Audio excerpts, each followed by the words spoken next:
I'm Michelle Tyreen Johnson. Welcome to Race Unwrapped, a podcast unwrapping all the ways race affects our world, whether we're thinking about it or not. This season, we've been exploring the intersection of race and humor.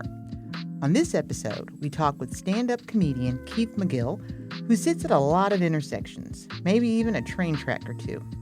For over 30 years, he's done comedy on the real about being black, being gay, being a Louisville native, and being a professional broke person. He's hit the comedy circuit from coast to coast. He's even been a finalist in the stand-up NBC competition. But before we talk to him one-on-one, let's hear him wow a crowd. Gay marriage is a big deal. I think it's cool because I can get married. I'm gay, by the way. I'm putting it right out there. Let you know. Yes, thank you. I might get a date out of this. This is all right. This is all right. People look at me, first time I tell anybody that, they go, you don't look gay. Like, how are you supposed to look gay? I'm supposed to be standing up here in a leather bow and a thong? How am I supposed to look? Right? It's not Thursday. Everybody knows. Thong day is Thursday. Come on. It's right there in the gay manual, page 72. Look it up.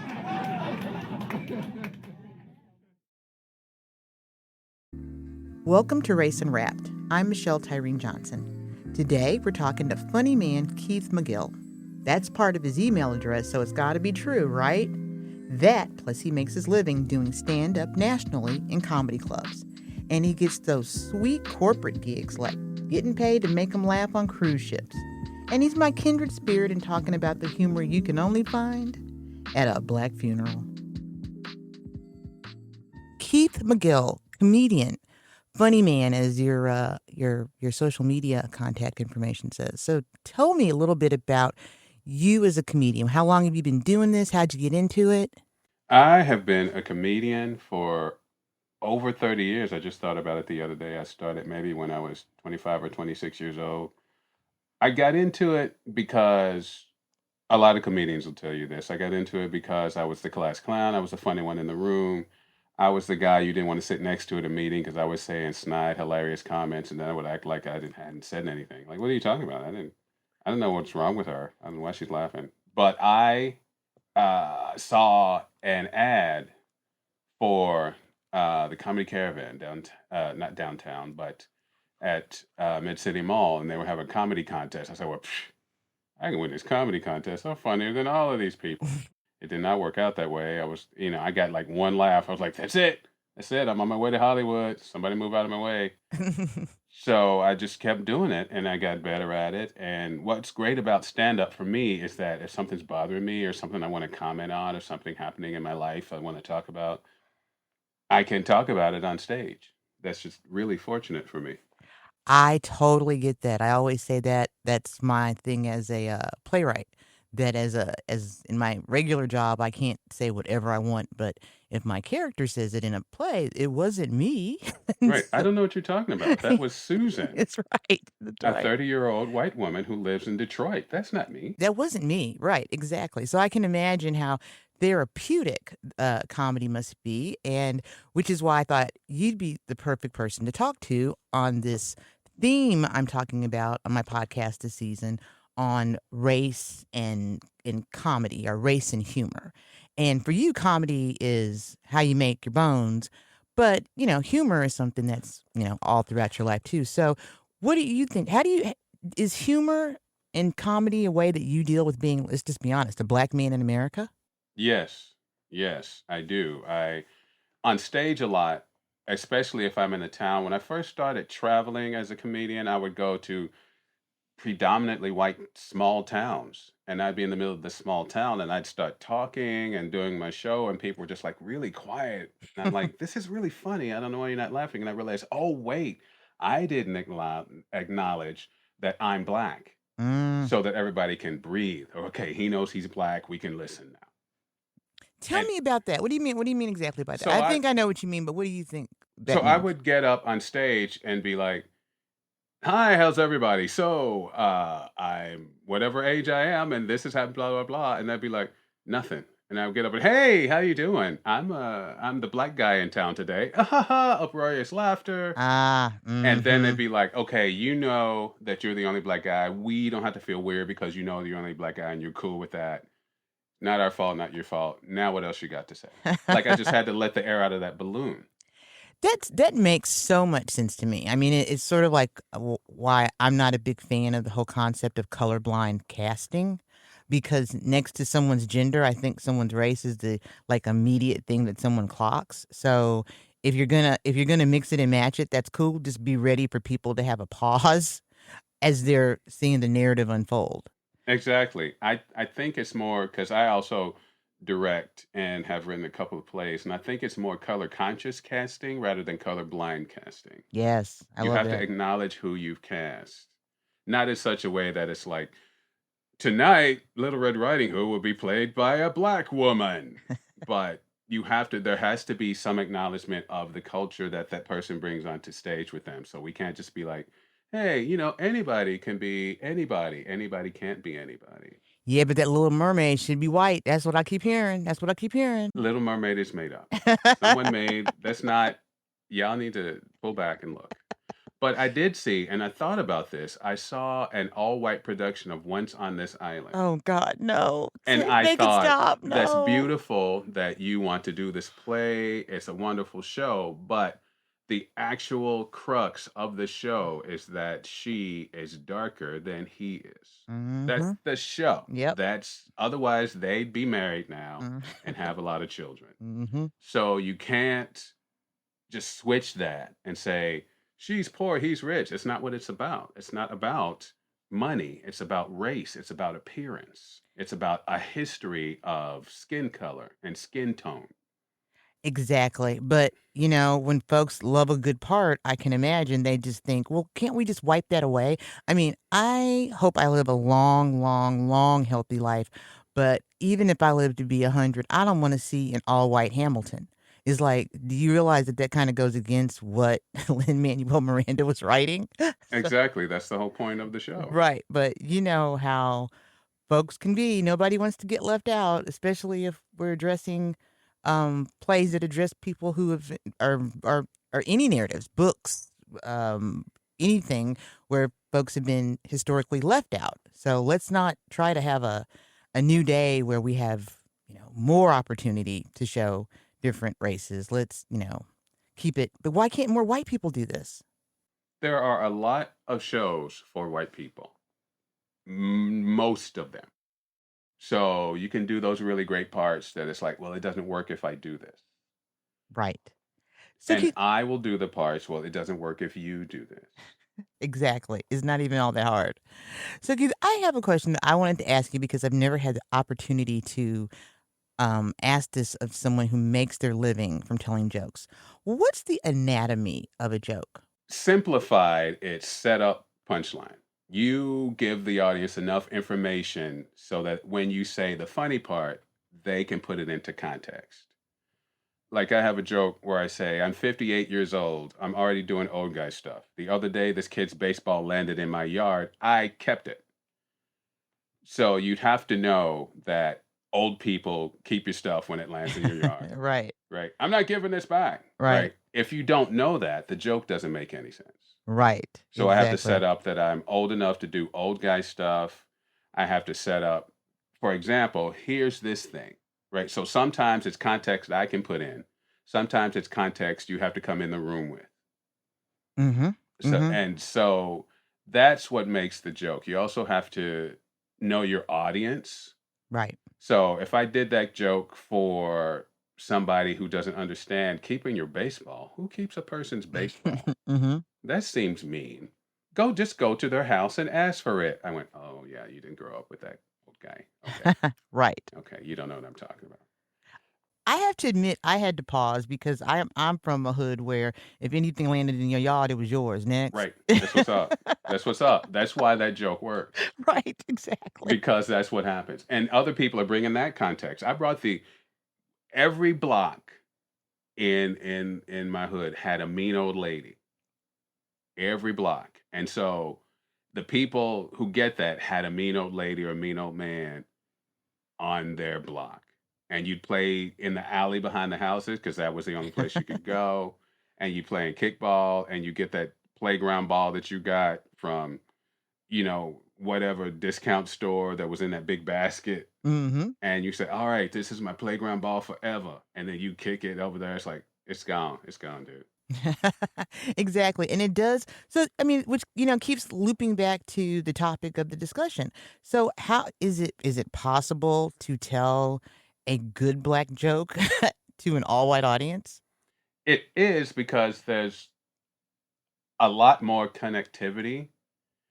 Before it was all boomers, and I'm just on the edge of boomer, 58. I'm barely, depends who you ask. I'm either Gen X or I'm boomer, depends who you Oh, ask. you're my age. We're the last year of Just boomers. like the Yeah, edge. we're the last year of boomers. We're like, yeah, okay, boomer. Hell, I have to say it to myself Right, it's like, okay, sometimes. boomer. I do all the time. It's Mm-hmm. like, okay, boomer, you're Yep. being a little old guy right now. So that we had a shared knowledge because we had 3 channels on the TV, we had no phone, we had newspaper. Like all Mm-hmm. the knowledge was everybody's knowledge. Right. So now to get that knowledge, you either had to have somebody still talking about it, like I would be somebody's grandfather talking about when I was your age, or you have to have access to it through classic TV streaming somewhere. So there are things that are general knowledge, but then there are things that are like you lived it or you didn't. Like I Right. have a thing I do talking about being a professional broke person, like things that broke people do, and you hang on to it and still do it. Like adding water to any bottle containing a liquid to make that liquid last longer. Yeah, I thought that was just Right? me. Right. Right? Exactly. And that is universal. There are people who still they could live in the nicest nice Mm-hmm. place and they still well just get that little bit of milk out of the bottom or get that little bit of whatever it is, Mm-hmm. orange juice out of the bottom, just swirling around a little bit. And then there are some things that like, well, you may have to be black to get this, but you probably have enough knowledge to get it. I do a joke about, and this is a true thing. I do a joke about I had hosted this huge fundraiser. It was very fancy. I had to wear a suit as the host. And at the end, they said, okay, just like a midnight snack for everybody, we're going to bring out these chicken tenders. Help yourself. Well, people didn't want them. But I'm like, I'm a professional broke person. I can't let this sit Mm, here. come on now. Right. But I didn't have like a bag and I didn't want to go back in the kitchen and go, hey, I know you make like 7 cents an hour, but I wonder if I could take these home. Mm. Right. So I ended up, this is honest, Michelle. I ended up wrapping them in a napkin and shoving them in my pants. Because I Why like you I why you can't. acting like I ain't done that? Hello? That's what's up. Right. Come That's on what's now. up. And so I do the whole joke, and then at the end, there was one chicken tender that tried to slide out, and I said, I can't have this chicken tender slide out in front of all these people. I will Mm-mm. set Black History back 100 years, Yes. 150. at least, Mm-hmm. right? Mm-hmm. And understanding that whole idea of Black people and fried chicken, right? Right. And understanding how your parents would say, don't go out there showing your color. Like back in the day, they would Mm-hmm. say things like this to us, Right. and we just thought, okay, that means I got to be a good Black person, Yep. and now we're like, what? How would you say this to me? But they didn't know. They didn't know. Mm-hmm. And so that ties into that history of Black people love fried chicken, and now he's stealing fried chicken. And I told you they love fried chicken. And so all this progress we've made is gone because a tender slipped out of my pants leg at a $200 a ticket fundraiser, I know. right? And But so all of that is in that joke. right. But what's Right. great about that joke is you don't have to be Black to understand it. Right. But it is about the history of Black people. Right. Right. That's a great, I mean, you're absolutely right. That's a great joke that has all the built-in setup and context so that when you get to the punchline, everybody's with, I mean, the only people who probably wouldn't be there with you are like maybe 13-year-olds who don't know about all the stereotypes, Right, but right. since so many of them seem to, you know, erect the stereotype, I'm going to assume that pretty much everybody knows all stereotypes. Which then leads to the question of, so are there places in your comedy, especially when it comes to race? And I know that you're also gay. Are there any places where you don't go? No, I think this is what I think about comics because there's a lot of controversy now about comics saying the wrong thing, like Yep. Kevin Hart's in Hot Water, Dave Chappelle. Whatever you say, people are like, "How could you say that? Isn't that racist, sexist, homophobic, etc.?" I think you can talk about all of these things, but it's the way in which you talk about them. Mm-hmm. For me, and again, I can't tell any other comedian how to do his or her or their show. I can't. For me, it's I'm going to show you this thing in this irrefutable way that you have to go, he's right. I can't mess with he's right. Like when I talk about Mm-hmm. being gay in my show, the reason I talk about being gay because I was with a man for 30 years, and it's like it's really disingenuous for me not to mention anything about relationships at all, not talk Mm-hmm. about dating or marriage or having a girlfriend or boyfriend or whatever. And I said I'm going to bring him in the show, and Mm-hmm. the way I brought him in the show was marriage became legal, Ah, and a yes. friend of mine, a straight friend of mine said, "When are you guys going to get married? You've been together for, I guess at that time was about like 15 years. You've been together for 15 years. When are you going to get married?" I'm like, marriage has been legal for you your whole life and you're Mm-hmm. not married, Right. right? And I thought, oh my God, there must be some gay guy out there who is really pissed that gay marriage is legal because Mm. that was his out. It was like, I would marry you tomorrow, but these Right. people will not keep their laws of our love. Mm-hmm. Yep. And so those are the clothes I put on to talk about being gay, to talk about gay marriage, to talk about the universality of who we are. So it's not like gay people like this and straight people like this, because that's the same trope as black people do this and Right. white people do this. Right. So I talked about the commonality. I talked about the fact that there's some guy who's really upset that he has to get married now because he has no excuses. And everybody's in. Mm-hmm. Everybody's in because the guys go, that's true. Guys will do that. Guys will make up anything to not get married.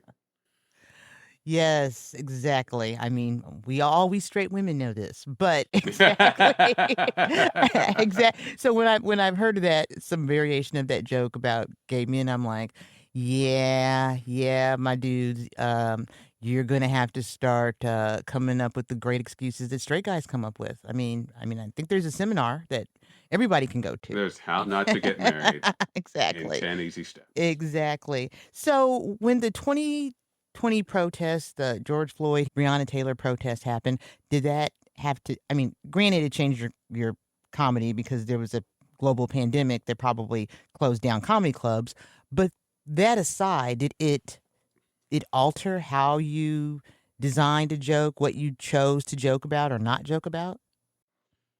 I My take on it, again, you can't not comment on it because it's happening. And there's an expectation as the black guy in the room. Tell us how you feel about all of these things. Oh, you want to know now? I've been sitting over Mhm. here forever, right? And it took a pandemic for you to ask me how I feel about all these black people. Mm. Okay. But for me, again, I took it from the approach like, what is the true approach for me? Because I was as outraged as everybody, right? But you can, but it's tricky. If you go on stage like, I'm so angry Mhm. about these things that are happening, people are like, okay, Right. what you want me to do? Right. Right? Mhm. So instead, I said, these things are happening and I'm not part of it. Not because I don't believe that people should protest when things are wrong, but because I can't walk that far. I'm very old. I'd be like, yeah, free Breonna Taylor. Bring me a soda. That would be what I'm doing. Right. I I hear you. think I think we should protest, but I think we should also have vending machines maybe every 3-4 blocks. I have the good excuse of I can't protest because I'm in journalism, but deep down I'm like, yeah, and I don't really want to walk more than 3 blocks to I don't want to protest. walk. Right. These kids, this is for the kids. Let the kids walk. Yes. Yes. I mean, what is it? Martin ran so that the kids can walk now. Okay. I mean, okay, that's probably see. Yes. This is why I'm not in comedy. This is why I do not do comedy for a living in any way, shape, or form. But I love what you're saying because this is why I thought this topic would be good for the season because I just know for myself personally, as someone with a strong personality, that I oftentimes have to use humor to lighten the room, to lighten the conversation. Um, And I would imagine that a lot of people of color have to do that. What's your thought on that? Yes, yes, and yes, and yes, and yes, and yes. I I think I've become this person because of that, because I am a large, like I'm a 220-pound, 6 foot tall black man. Mm-hmm. And already it's like, what's up with that? What's he gonna do? So there's a smiling and there's a charm and there's an elocution and Mm, there's a kindness that I have to smile a lot on stage. Or I mm-hmm. don't like, for example, I don't, and I think it's just because I was always intimidated by the idea of doing it, that somebody else would be intimidated. I don't point directly at people like, and Mm. you da da da da. If I'm going to indicate somebody, my palm is up and I'm holding out my hand, like I'm gesturing to them, like they're on The Price is Right and they're a new TV. And this person also da da da da. Because I think a large black man pointing at you Mm. makes people feel some type of way. And it's not like I'm constantly, okay, don't step over, don't do this, don't do that. Like I didn't look at people directly for a long time when I did stand up. I Mm. wouldn't look at people directly. I would look over their heads. And I Mm. had another comedian, a great mentor of mine, Edda Mae. She was like, "Who are you looking at?" I'm like, "Well, I don't want people looking at me." It's like you have to relate to these people, otherwise they won't listen to you because they don't feel like you're talking to them. Ooh, Etta May sounds interesting. She's great. She's a southern white woman. That's an interesting combo too. Like I a like southern it. white woman and a large black man driving through Birmingham doing shows. I'm like, look, you need to go and tell him I'm okay before I come in. I don't even know how many of my white friends have realized, yeah, you know that you have to pave the way for me to walk through that door, right? I mean, I know I'm walking the door 2 minutes after you, Okay, but you still have to pave the way. okay. So, You have to go first and say exactly. funny things Right. So and the, be like, "Oh, you're so yeah, hilarious, my yeah. friend who's with me." Exactly. And then you back out when you leave. Right, You know, exactly. It's like, okay, I'll go out first. I know. I'm from Kansas City, so there are just the parts of Missouri south of I-70 that I have to use those texts when I'm having to go there. So I totally get that. So since you mentioned one of your mentors, who are other mentors you have, both folks you've actually met and folks who you just admire a lot as a comedian? I am super, super old school, but then I'm also brand new school. Like Okay. it's weird because I'm like Richard Pryor, George Carlin, Lenny Bruce, Joan Rivers, Sarah Silverman, David Letterman, Mark Maron. All of these people went up and said stuff, and people are like, "What are you doing? You can't do this because you're a fill in the blank, because you're a Mm, woman, because you're Jewish, because you're whatever it is that you are." And then I have people like who are like newer, like um, Hannah Gadsby, who like stand up comedy doesn't have to be comedy. mm-hmm. It can just be I get to talk about stuff. John Mulaney, I can say really horrible things, and but I can say really horrible things because I'm John Mulaney and I figured out how to say it. I couldn't do John Mulaney's show. I couldn't get up and be like, I'm gonna say all this stuff.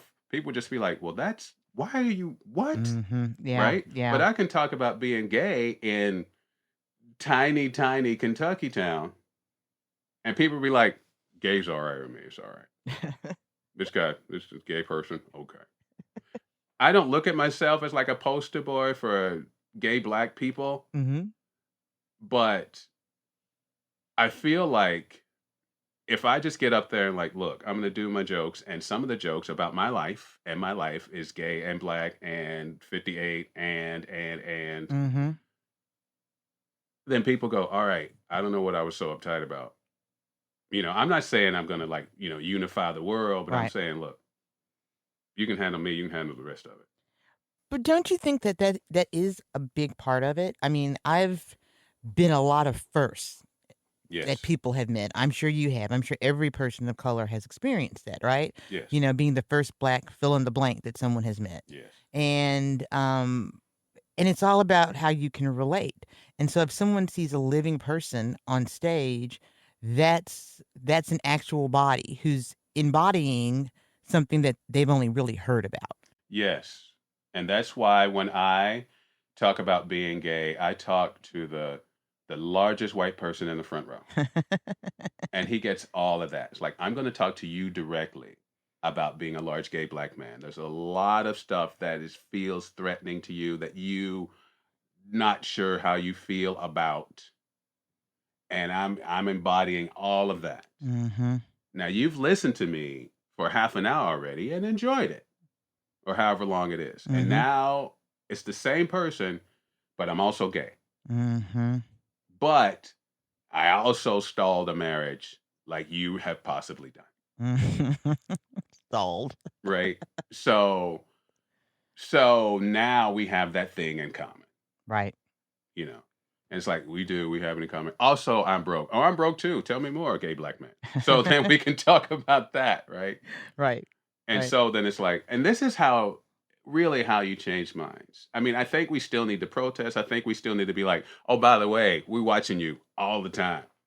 You can ready to do something stupid? We coming up there and yell at you outside. You ain't gonna let us in the courtroom, but we'll stand outside and yell at you and hold signs and let you know that ain't right. We'll come to the school board meeting and let you know. But also, I work in the desk next to you. Mm-hmm. We both go to the same grocery store. We're on the same softball team. Yep. You came to a show and had a great time, and I'm standing right here. So that's also the way. That's my way to say, look, it's not as big a chasm as you think. One-to-one or small group to small group, it's not like that. The larger the group gets that tries to negotiate it, the less it gets negotiated. Mm. When you have a large group of people and you bring in a diversity and equity specialist to talk to every single person in the room and say, this is how diversity and equity works, and everybody do this. Everybody doesn't come to it at the same time in the same way. Everybody doesn't need the same kind of coaching. No. No. And And people are put off. I mean, I used to be that person who did diversity and equity training, and it's, you've got the people who, like you said, they're on board before they walked in the room, and then you've got the people who are all at the various places. But I do think that comedy, storytelling, that it does sort of almost sneak in issues, so to speak. So that you're not directly saying to somebody, I'm going to make you a better person by telling you how to be anti-racist right. or anti-whatever, right? So how much do you think comedy has changed since you started about 30 years ago to where we are now? When I started, everyone wanted to be liked. Every comedian was trying to be liked. Every comedian was trying to be, I'm just like you. So let's all laugh about this together. So then the next generation came and they were like, I'm nothing like you. I'm not anything like you. I have things that are nothing like yours, but we can still talk about all this stuff. And I think my generation was reacting to very specialized talks. Like, I am a woman comedian, so I'm going to talk about all the stuff I can about what it is to be a woman or a housewife or whatever it is. I'm a black comedian, so I'm going to talk about all of these black people things. My whole show is about I'm black, I'm black, I'm black, I'm black. I am a young hippie comedian, so I'm going to talk about the counterculture the whole time. And so there were people talking to themselves, basically. Mm. It's like, you'll really relate to me because you're me. And so when comedy got larger, when it went on television, when there was a comedy club every 4 feet or the back of somebody's garage or a bar or whatever, that's when I started doing comedy. So you weren't just doing it for the people who loved you. You were doing it for anybody. And you had to fit in Wisconsin and Alabama and Harlem and, Colorado, wherever you were, your comedy had to fit where you were. So then everybody started deciding, I need to write things that everyone loves. Mm. And then there was a swing to I'm going to write me. I'm going to be really me again. Yeah. But everybody can relate to that because everybody is me, because everybody goes through these types of things. And if you don't, you still understand. When I tell young comedians or new comedians, because they're not always young per se, but Right. newer comedians starting out, I say, talk about you. Don't make up stuff because you think it's funny. Don't make up stuff because you think it'll get a laugh. Talk about you and make that funny. Mm-hmm.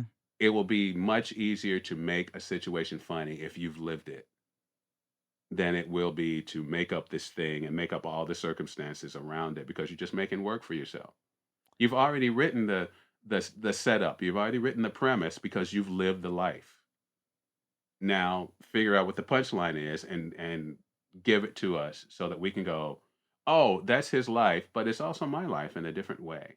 Right, right. And that makes a lot of sense to me because, I mean, even the biggest tragedies in life can be really funny. I mean, growing up, I hate to say this, but one of my best forms of entertainment was being at a family funeral with Yes. with my cousins. I mean, In 2016, 4 people in my family died. so sorry. 4. My mother died, my brother, my uncle, and a nephew. And they all died in different ways. 2 of them had cancer. One just drank and ate himself to death. It just caught up with him. Everything in his body went, okay, we're done. We're done. And then my nephew randomly was shot. Randomly. And so it got to the point literally where my sister, like if one of us called the other one, we'd say, hello, no one's dead. Nobody died. And then we go to the funeral and again, it was one of those things. It was my mechanism. You know, I mean, I cried and I grieved and I did all the things you do, but I also, in the middle of it, I was like, by the time you get to your 3rd ritual, you're just like, Yeah. okay, I get it. I get it. I got to liven this up because this Exactly. preacher's going on and this woman can't sing and what's up. So I would be sitting next to my nephew and his son, my great nephew, just cracking jokes. Just cracking jokes. I get it. I get it. And they would write themselves though. Okay, so my nephew's funeral. My nephew was, let's say, nefarious. He was into some things. And so the people who came to his funeral were people around people who were into some things. So he had 2 baby mama. And the first baby mama came in and she played the part. She was a grieving widow because she was the top baby mama. I found out. And so she's like, I can't believe he gone. And she threw herself on the casket. Of course, there's always one. Why, Right. Jesus? Why, Jesus? And then, you know, all of the other surrounding nefarious people sat her down and comforted her. And the women of the nefarious people fanned her, et cetera, et cetera. The preacher, because his mother wanted him buried in a church, and my nephew hadn't been to church since he was 12. And this was 30 years on. She, you know, said, he has to be in a church. So the preacher's going on, and he said, and we will miss Ronald as he passes through the gates of heaven. And I'm like, I went to my nephew, and I was like, his name is Christopher. Who is Ronald? He's like, shut up. Shut up. And then we had the woman who sang. And you know how black people clap people off to get them to stop? Yes. She thought that was encouragement. She kept going. She continued. She sang another song. And then several things. They put, of course, a beer in the casket because that's what you do. No. 40 ounce in the, yes. No. The t-shirt sales. No. The airbrush t-shirt sales. I hate those t-shirts. I was like, how do you get these out so quickly? So quick. Who gave you the pictures? How? And everybody was in red and black because, you know, my nephew was a Cardinals fan. Okay, Keith, stop. And his sister got leggings airbrushed. What? Airbrushed. Like, No. I miss you, Chris. I love LUV-U. LUV-U. Down the back of the leggings. Okay. Make sure that your family does not hear this podcast episode. I'm going to play it for them. They already know. I talk about it all the time. It's the best funeral I've ever been to. It had all the things. I know. And at the very end, of course, baby mama number 2, not to be outdone, shows up. Funeral's almost over, right? The woman has sung her second horrible song. We're wrapping it up. And she comes in and she has barely, like, she's got a house coat over some pajamas and little fuzzy scuffs. And from the back of the church, so she will not be missed. Why? Why? Just she was gonna outdo baby mama number one. Oh, oh, Oh, oh. oh, she was apoplectic. I mean, see, and I didn't even know. I didn't even know. I just know that, in the average Black family, Hmm. if you stay long enough at it's gonna be something. It's all, and that's the thing. That's exactly the thing. That's the Mm-hmm. cultural thing. Yep. I could tell that story on stage, and you don't have to be any of those things I mentioned, Uh-huh. but you know it because there are Jewish versions of this, there Mm-hmm. are Anglo-Saxon versions of this, there are Polish versions, and whatever Yep. nationality you are, there is a version of this. Yep. Exactly. Always.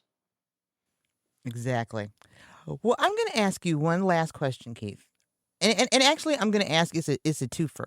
Alrighty. What scares you the most about the future of comedy, and what inspires you the most about the future of comedy? Okay. What scares me the most Mm. is that it will become homogenized and way too monetized so that voices of people who aren't doing the thing of the moment will be missed. Mm-hmm.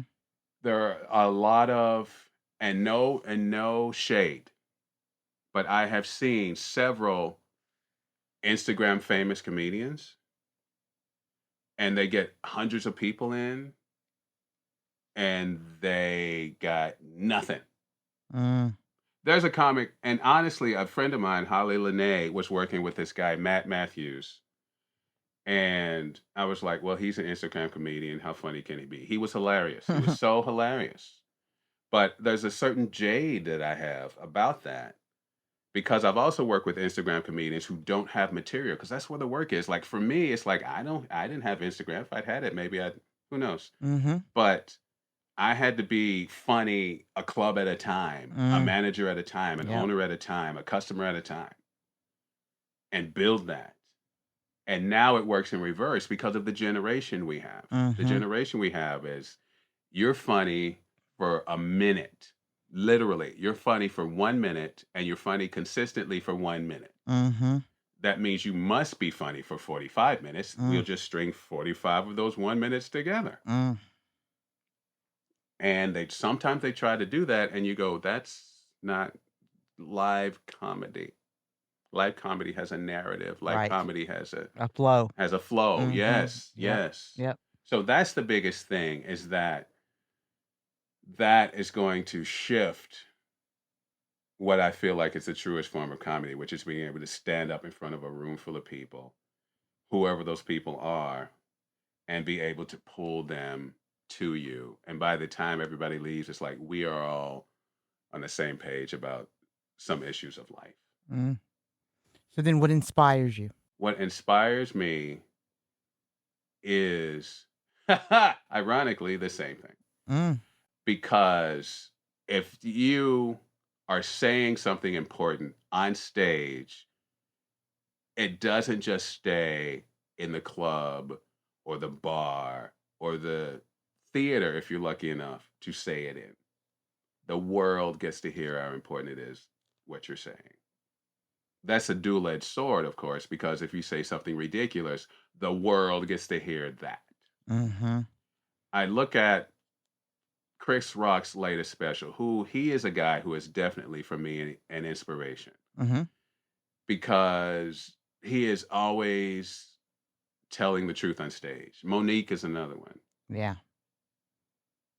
John Mulaney is another one. They get up there and they go, all right, here's some horrible stuff, and I'm going to talk about it for 45 minutes or an hour. Here we go. So when Chris Rock finally got up and said, this is what happened on the stage on Oscar night 2 years ago. He had thoughtfully said it. He was honest about it. He was forward about it. He was truthful about it.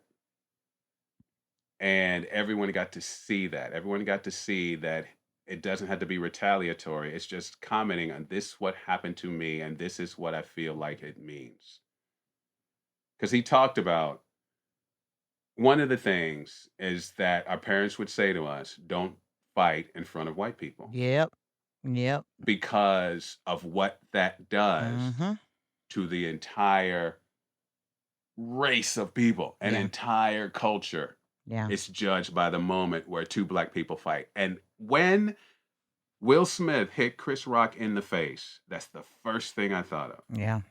At first, I thought, oh, this is a joke. Oh, it's not a joke. Oh, no. Now Mm-hmm. white people are going to think we will fight at the Oscars Yep. Yep. because Yep. there aren't nearly enough videos on TikTok of black people fighting each other at high school or in a bar or in a field. Yeah. So then let's do it at one of the ostensibly highest class events you can do it. Mm-hmm.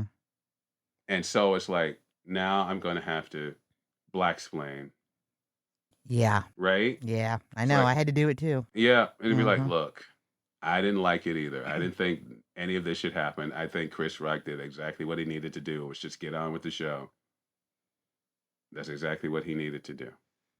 And then when Will Smith, they had to give him the Oscar. They could not give him the Oscar. It was already voted for. But the indulgence of the producers and the people who do the Oscars to have a man who had just smacked a man in the face, let him go on and on and on because it was good television. Yeah. And not because this man needs to be able to speak and explain himself, which he never really did. No. Exactly.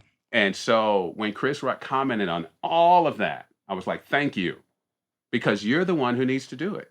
Right. I can sit Exactly. around and have coffee with my friends and go, did you see that? I know that was crazy. Mm-hmm. You needed to comment on it because you are the one to whom it happened.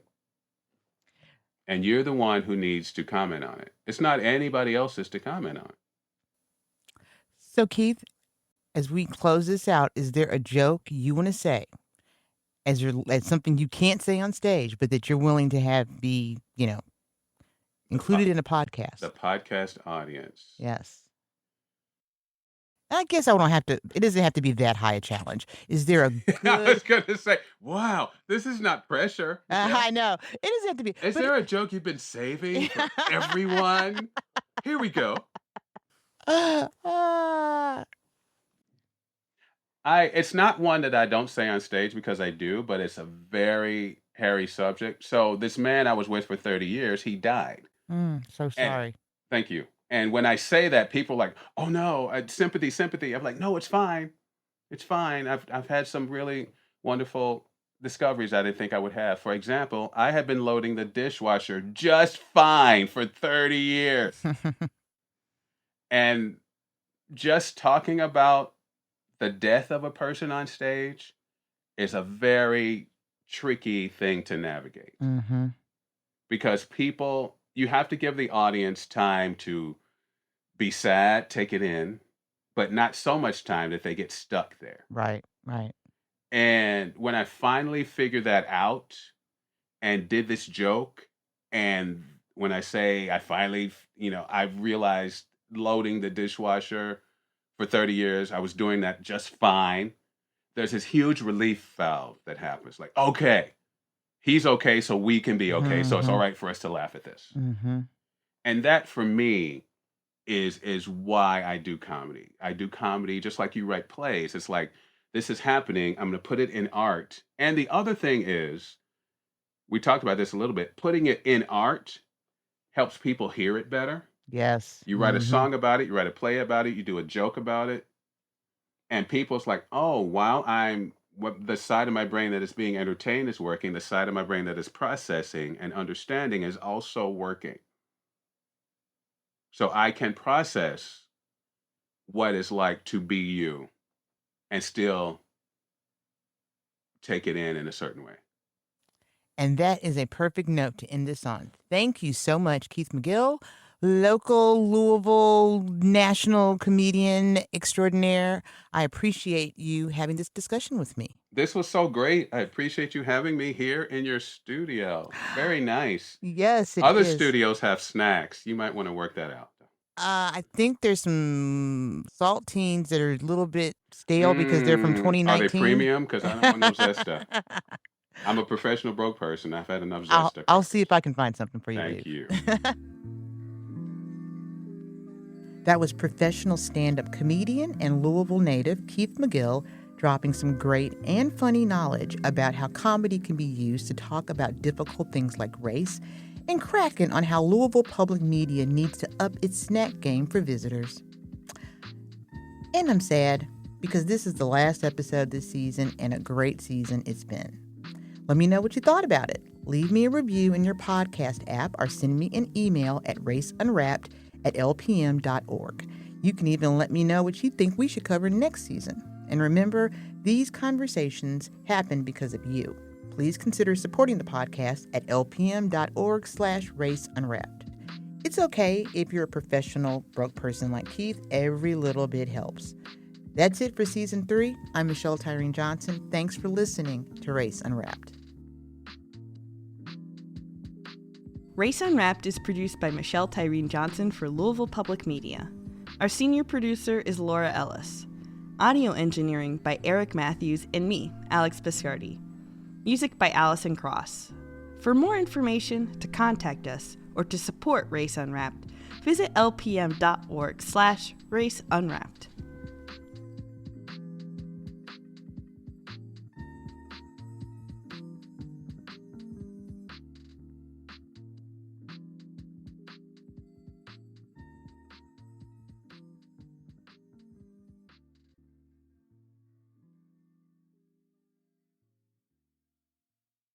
Support for LPM podcasts comes from the Eye Care Institute and Butchertown Clinical Trials, where they strive for diversity, equity, and inclusion within their staff, patients, and clinical trial participants.